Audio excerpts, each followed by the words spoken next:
매일매일 책 읽는 습관을 기르자. 10월 26일 시작합니다.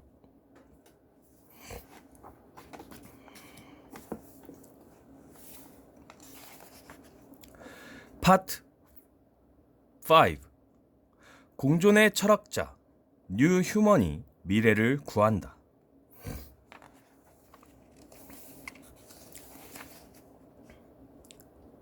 코로나는 언젠가 끝날 것이다. 그리고 우리는 살아남을 것이다. 그때 우리 아이들이 불신이 아닌 배려와 신뢰를 먼저 떠올렸으면 좋겠다. 혐오 대신 용기를 냈으면 좋겠다. 그러려면 우리 어른들부터 서로를 지지하고 응원해줘야 한다. 코로나라는 재난 앞에서도 내가 더 힘들지 않느냐는 따뜻한 말 한마디를 해줄 수 있으면 좋겠다. 물리적 생존만큼이나 중요한 것이 바로 관계의 생존, 신뢰의 생존이다.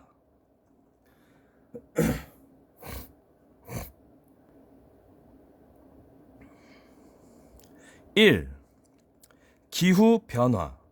우리에게 주어진 마지막 골든 아워. 영화 컨테이전이 현실이 되다. 나는 생태 운동가도 자연보호 전문가도 동물 애호가도 아니다. 분리수거 일에 플라스틱 재활용품이나 음식물 쓰레기가 많이 나오면 죄책감을 느끼고 설거지할 때 친환경 비누를 쓰는 것으로 마음의 빚을 갚는 평범한 사람 중 하나다. 그런 내가 요즘 변했다. 마트에 갈 때 생전 안 들던 장바구니를 들고 조금 비싸더라도 친환경 제품을 고르려고 애쓴다. 페트병 쓰레기 때문에 생수를 사 먹던 습관도 버리고 가방에는 항상 텀블러를 가지고 다닌다. 가까운 거리는 웬만하면 걷고 강의도 안 가니 차도 필요 없어서 팔려고 내놨다. 만나는 사람마다 기후변화와 환경 문제의 심각성에 대해 열띤 토론을 벌인다. 무엇이 나를 갑자기 바꿔놓았을까? 바로 코로나19 바이러스다. 코로나 때문에 돌아갈 수 없는 그날들, 자유롭게 여행을 다니고 마스크 없이 사람들을 만나던 예전의 일상으로 돌아갈 수 없다는 아픔이 나를 변하게 만들었다. 팬데믹의 원인을 파고들수록 바이러스가 인간에 대한 자연의 경고라는 생각을 지우기 어려웠다. 과연 우리가 겪을 위험이 이게 전부일까? 어쩌면 지금의 위기는 시작일 뿐 뭔가 더 큰 재난이 다가오고 있는 건 아닐까? 만약 바이러스보다 더 위험한 상황이 닥치면 그때는 과연 우리가 이겨낼 수 있을까? 코로나가 한창이던 지난 3월 어느 날, 마치 시간 여행이라도 한 듯 오늘날의 상황을 그대로 담은 영화를 발견했다. 2011년에 개봉한 영화 컨테이전이다. 말레이시아의 과일 박쥐를 모티브로 전염병 상황을 다뤘는데 소름이 끼칠 정도로 오늘날 팬데믹 모습과 딱 일치했다. 영화 속에서는 박쥐의 배설물을 먹은 돼지를 요리한 홍콩의 한 식당에서 최초의 감염이 일어나고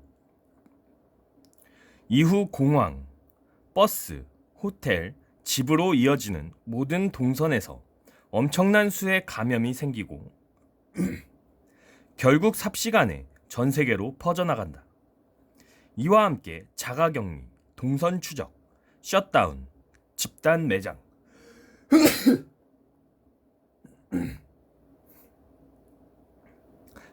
매장, 인간관계의 단절, 공포에 가까운 의심, 그리고 생존의 이기심 등 인간이 전염병 앞에서 괴물로 변하는 것이 얼마나 가능한 일인가를 생생하게 보여준다.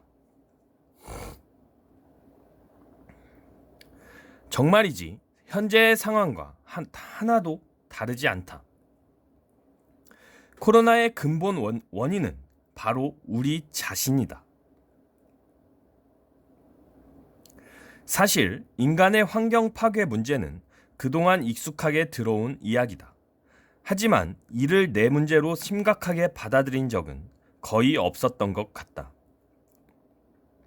그러다 2020년 3월 27일자 한겨레에 실린 우석영 환경철학자의 인간이 초래한 어떤 오래된 질병이라는 제목의 칼럼을 읽게 됐다.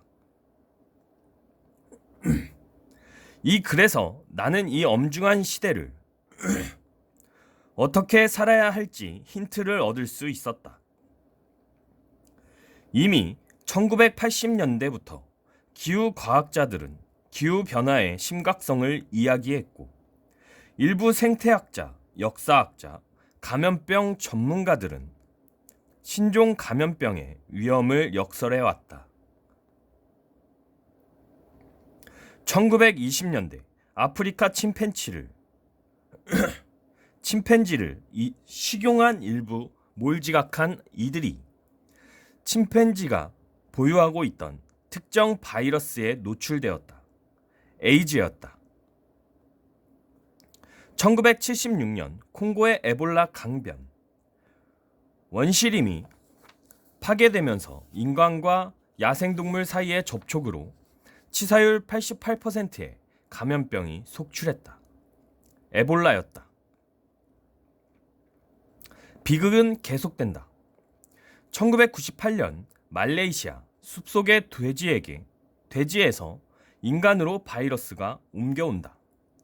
인간이 숲을 침범하여 양돈 농장을 확대한 결과였다. 원인은 박쥐가 떨어뜨린 과일 조각을 돼지가 먹은 데에서 비롯된 것으로 추정되었다. 이 외에도 대부분의 전염병, 출현의 뒷배경에는 항상 인간이 존재한다. 우리가 숲을 파괴하고 자연의 조건을 헤집어 놓을수록 우리는 더 크게 위험해진다는 사실을 빨리 깨달아야 한다.